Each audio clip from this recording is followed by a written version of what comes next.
दोस्तों मैं आपकी ज़िंदगी के सिर्फ 25 मिनट मांग रहा हूँ। ये 25 मिनट आप दे दीजिए। इसके अंदर आपको इस बहुत ही खूबसूरत तरीके से आपको काफ़ी सारी चीज़ इसके अंदर पता चलेगा। थोड़ा सा बोरिंग शुरुआत में लगेगा, मगर आपने ये 25 मिनट अगर आपने दे दिया तो आपको इसके एंड में आपको काफ़ी अच्छा लगेगा। इस एक पूरा के पूरा बुक का चैप्टर मैंने इसके अंदर अच्छी तरह से बताया हुआ है। बुक का जो नाम है वो मैं आपको एंड में बताऊँगा, बट ये जो थॉट है, जो ये है, काफ़ी खूबसूरत है। इसको बहुत ध्यान से सुनिए और कोशिश करें अपने ज़िंदगी में अमल करने के लिए, तो शायद से आपको भी कोई रोक नहीं सकता है। तो चलिए दोस्तों शुरू करते हैं।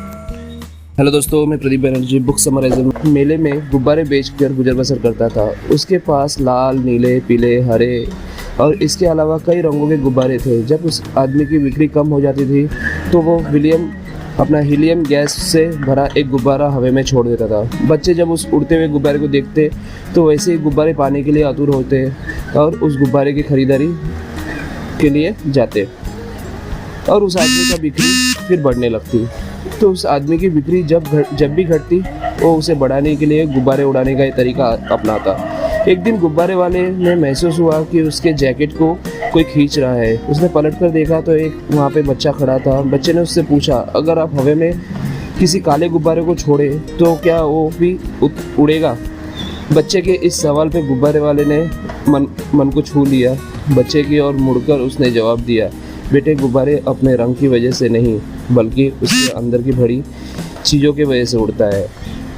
तो दोस्तों एकदम सही कहानी में अपने को बताया गया है। इससे हमें क्या समझ में आता है कि हमारी ज़िंदगी में भी यही वसूल लागू होते हैं। अहम चीज़ हमारी अंदरूनी शख्सियत होती है।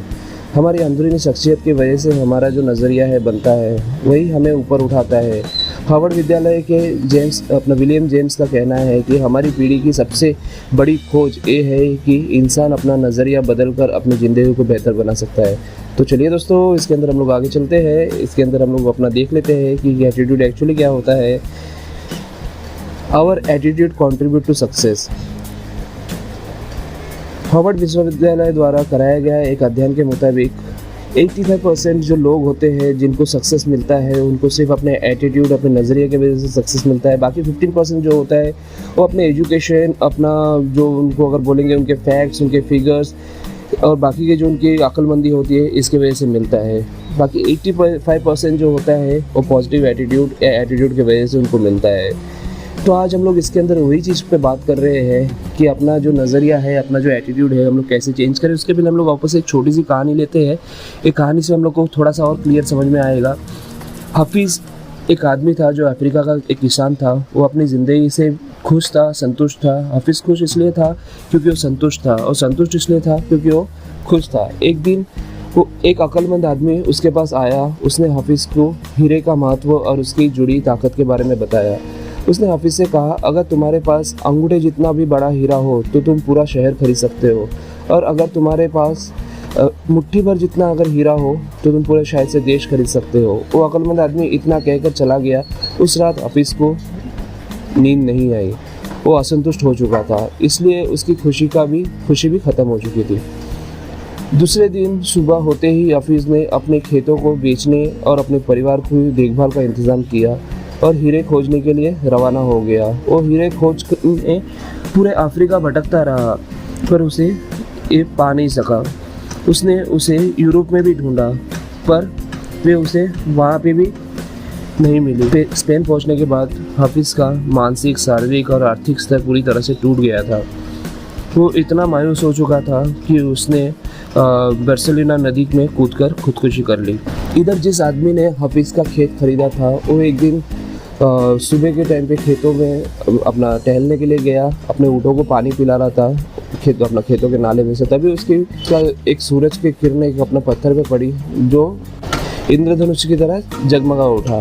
ये सोचकर कि पत्थर उसके बैठक में अच्छा लगेगा, उसने वो पत्थर को अपनी बैठक में सजा दिया। उसी दिन दोपहर को हफीज़ के हीरो के बारे में बताने वाला जो आदमी था, वो खेतों में इस नए मालिक के पास आया और उसने उस जगमगाते हुए पत्थर को देखकर पूछा, क्या हफीज़ लौट आया है? नए मालिक ने जवाब दिया, नहीं।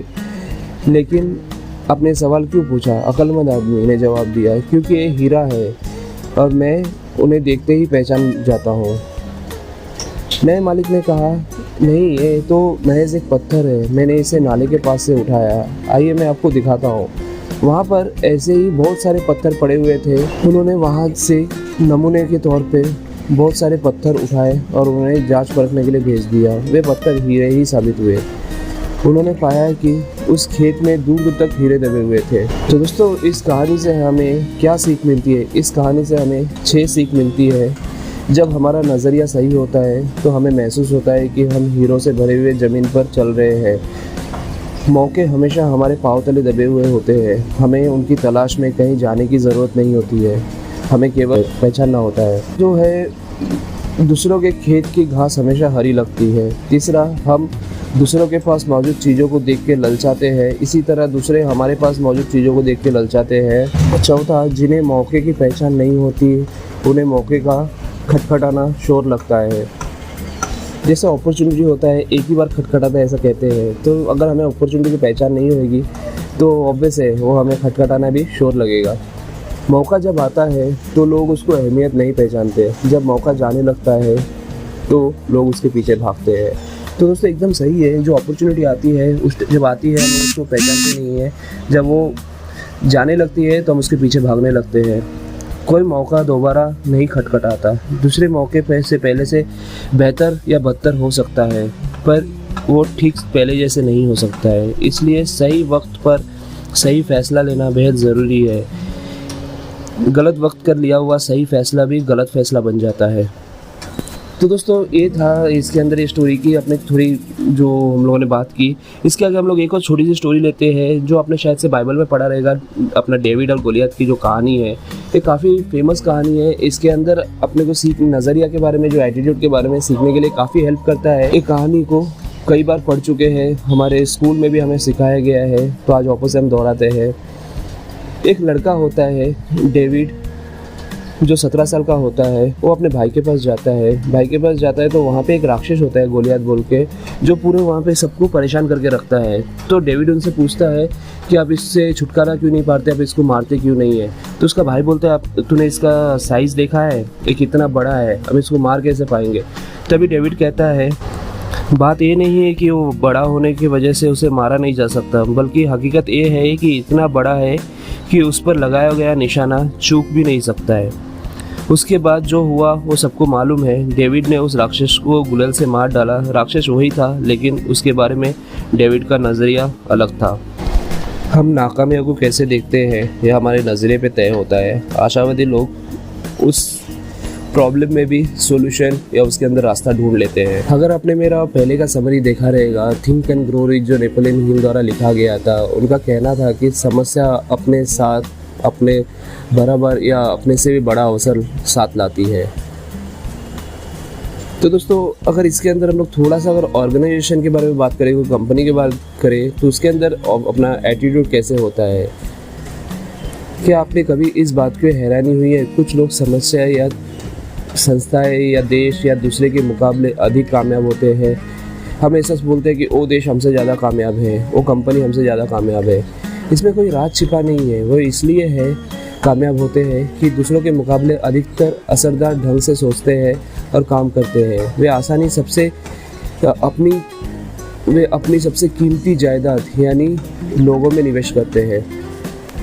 मैंने दुनिया की बड़ी बड़ी कंपनी आला अफसरों एग्जीक्यूटिव से बात की है और उनसे पूछा, अगर आपने पास कोई जादू की छड़ी है और आपको केवल एक ऐसी चीज़ बदलनी हो जिससे आपको तरक्की मिल जाए, साथ ही में उत्पाद का प्रोडक्टिविटी और लाभ भी बढ़ जाए, आप किस चीज़ के बदलना चाहेंगे? सबका जवाब एक ही था। उसका कहना था कि वे अपने लोगों का नज़रिया बदलना चाहेंगे। नज़रिया बेहतर होने पर लोगों की टीम भावना बढ़ेगी, टाइम की बर्बादी कम होगी और ज़्यादा वफादार होंगे।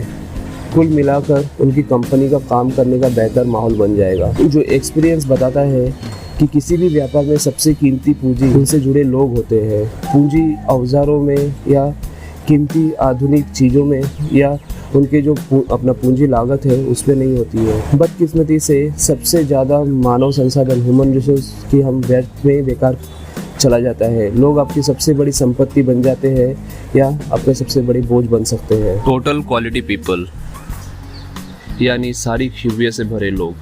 एक खूबियाँ होती क्या है। जैसे हम लोग बात करेंगे तो अच्छे चरित्र वाले, अच्छे कैरेक्टर के लोग होते हैं, नैतिक मूल्य, मोरल वैल्यूज़ और अपना पॉजिटिव एटीट्यूड रखने वाले लोग, अपना कंप्लीट क्वालिटी पीपल हम लोग बोल सकते हैं, टोटल क्वालिटी पीपल बोल सकते हैं।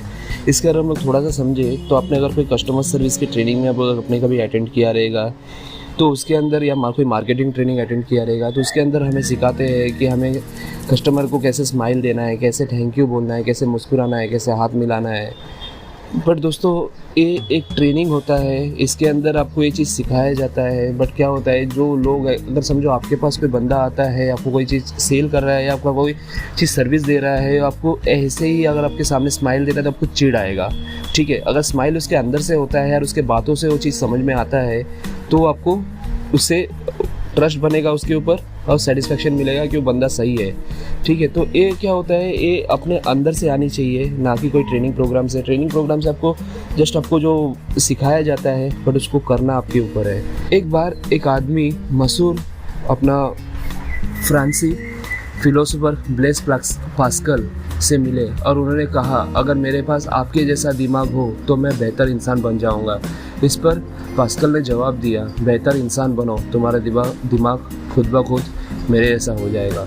तो दोस्तों एकदम ही सही बात है। हम हमेशा सोचते हैं कि मेरा दिमाग तेज चले, दिमाग ये चीज़ हो, हमेशा हम खुद को छोड़ देते हैं और सिर्फ हम साइकोलॉजिकल अपना उसके ऊपर काम करने लगते हैं। ए होलिस्टिक अप्रोच, संपूर्णवादी नज़रिया, हम केवल हाथ, पाँव, आँख, कान, दिल और दिमाग नहीं बल्कि संपूर्ण इंसान है। काम करने हम के लिए हम संपूर्ण आदमी जाता है और काम करके संपूर्ण आदमी लौटता है।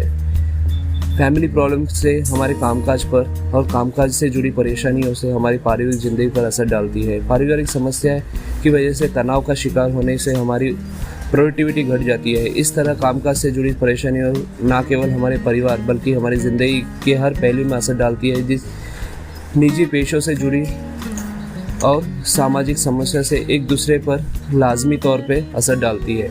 तो दोस्तों ये चीज़ को बैलेंस करना बहुत इम्पॉर्टेंट है कि आप आपका जो वर्क है, आपका प्रोफेशनल लाइफ, आपका जो पर्सनल लाइफ है, दोनों को आप बैलेंस करें, दोनों को अलग अलग करें। आप जब घर से ऑफिस जाते हो उस टाइम पे आप घर को ना सोचें, और जिस टाइम पे ऑफिस से घर पे आते हो तो ऑफिस का काम ऑफिस में छोड़ के आए। Factors that determine your attitude.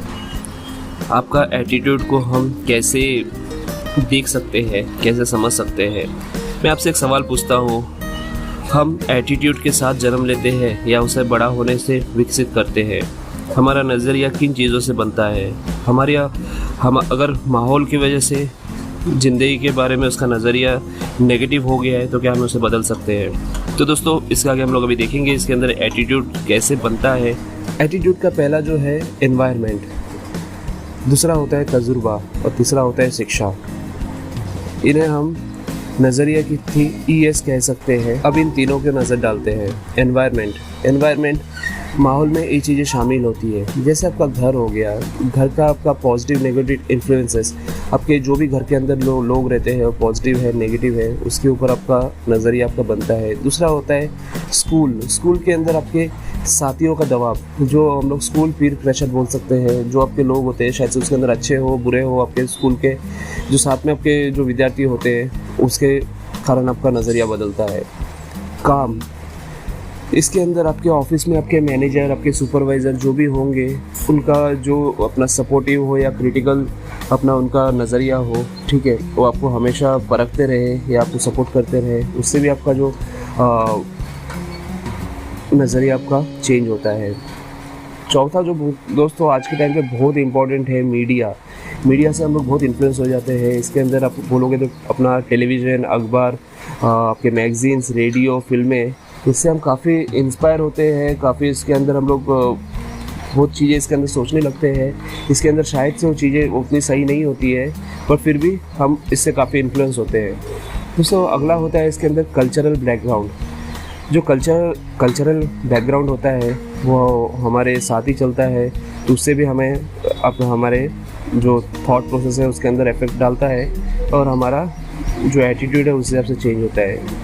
दोस्तों अगला होता है रिलीजियस बैकग्राउंड, है बहुत इंपॉर्टेंट है। रिलीजियस बैकग्राउंड अगर आपको बोलूँ तो घर से भी शायद से आप ये चीज़ सीखते रहते हो, जैसे जैसे बड़े होते हो आपके दोस्त, आपके ये जो भी आपके आसपास रहते हैं वो रिलीजियस बैकग्राउंड को लेकर काफ़ी बात करते हैं, बट ये सही नहीं है। हम सारे इंसान हैं, रिलीजियस हमें हमारे ऊपर हावी नहीं देने होना चाहिए। अगला होता है ट्रेडिशन एंड बिलीव, परंपराएं और मान्यताएं।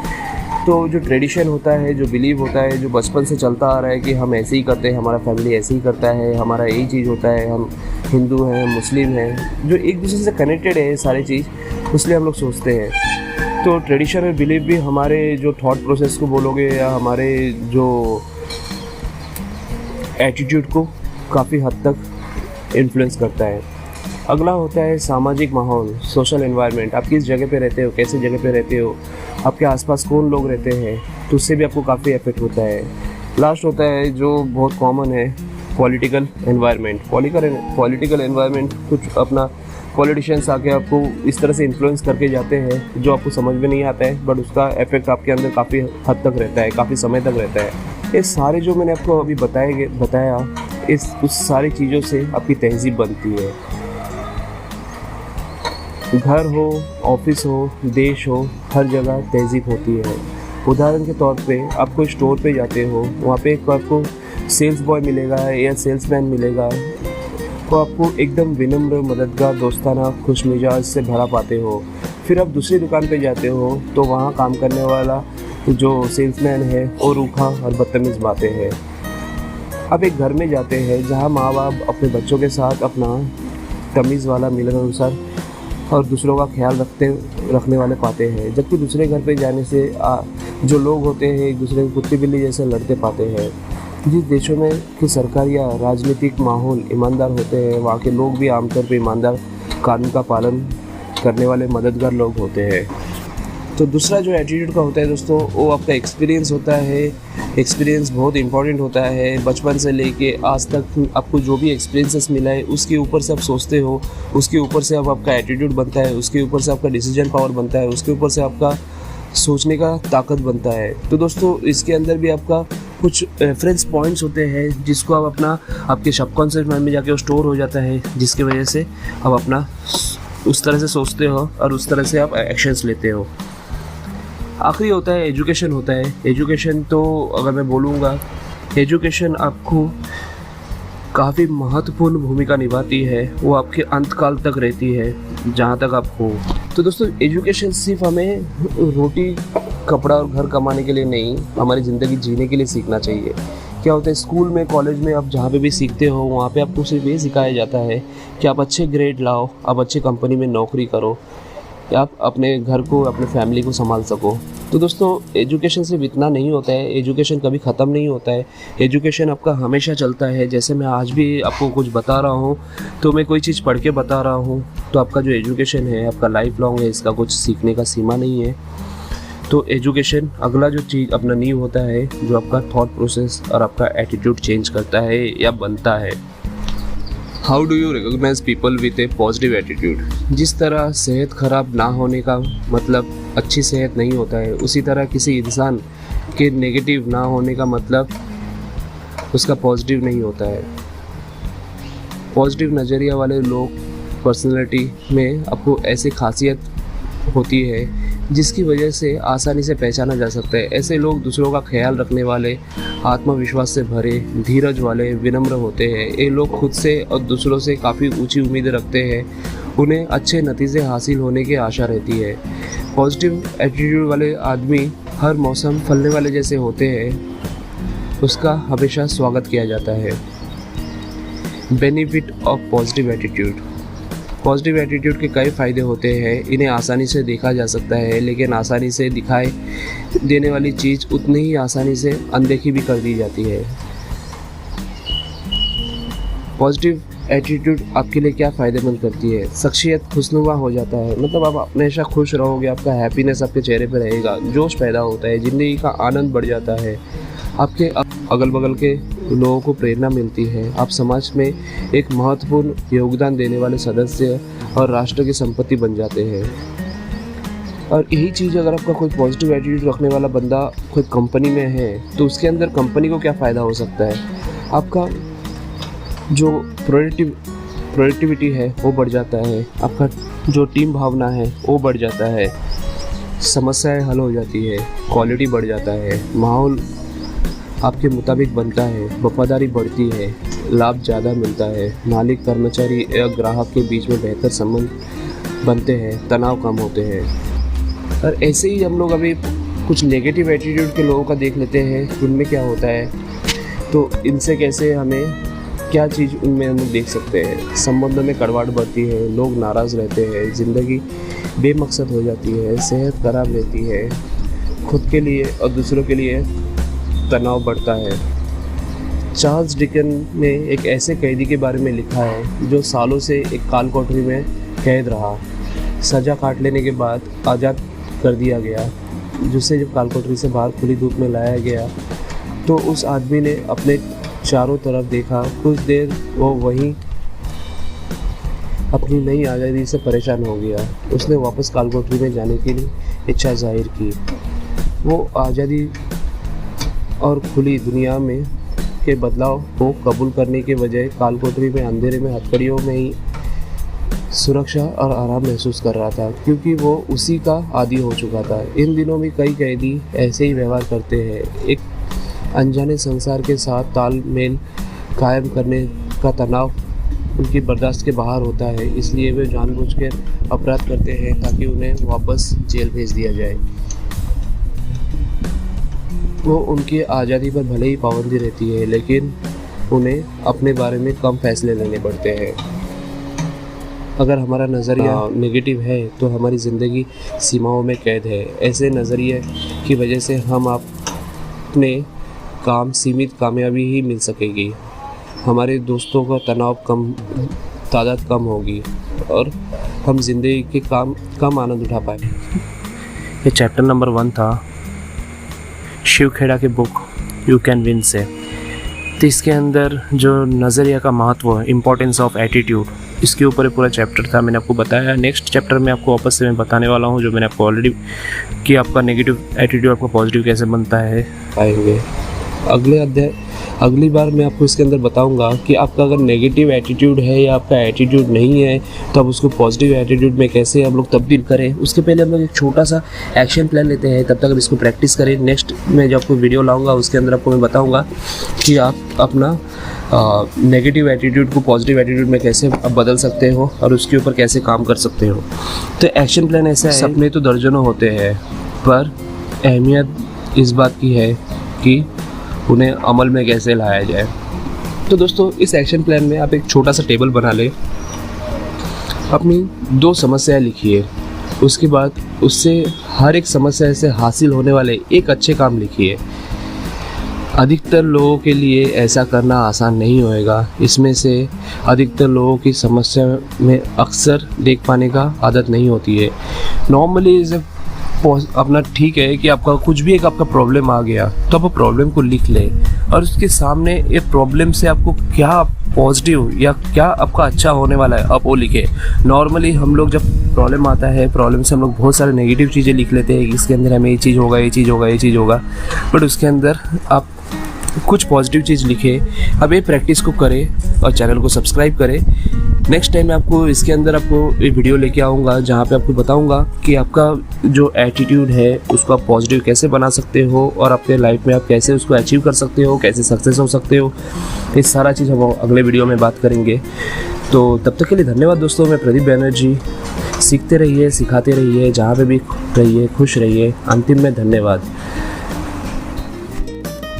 किताबें इंसान की सबसे अच्छी दोस्त होती हैं, हमेशा साथ देती हैं। ना ये डिमांड करती है ना कंप्लेंट, बस साथ।